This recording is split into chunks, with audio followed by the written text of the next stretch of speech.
తాగునీటికి కష్టమే. హైదరాబాద్ వాసులకు మే నెలలో కటకట తప్పదా? ఎల్లంపల్లి నుంచి 10 టీఎంసీలు వినియోగించండి, తాగునీటి ట్యాంకర్లను అందుబాటులో ఉంచండి అధికారులకు మంత్రి పొన్నం ప్రభాకర్ ఆదేశాలు. అయితే ఎల్లంపల్లిలో ప్రస్తుతం ఉన్నవే 10 టీఎంసీలు.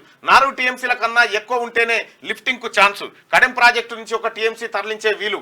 అంటే ఎల్లంపల్లి నుంచి తరలించగలిగేది 7 టీఎంసీలే. ఇవి 2 నెలల అవసరాలకే సరిపోతాయి. వాడిపోతున్న పండ్ల తోటలంటూ ఒక వార్త.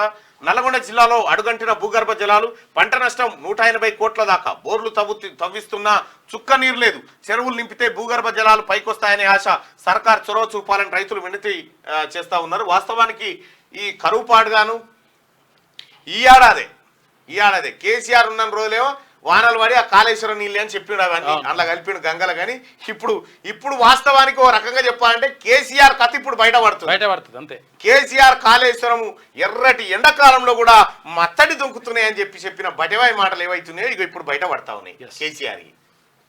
సో ప్రజలారా నీటిని పొదుపుగా వాడండి అని చెప్పి రాష్ట్ర ప్రభుత్వం కూడా చెప్తా ఉంది. గొంతెండుతున్న బెంగళూరు రిజర్వాయర్లో అడుగంటిన నీరు, ట్యాంకర్ల భారీగా వసూలు, మా ఇంటి బోరు కూడా ఎండిందని చెప్పి డీకే శివకుమార్ చెప్పినటువంటి మాట.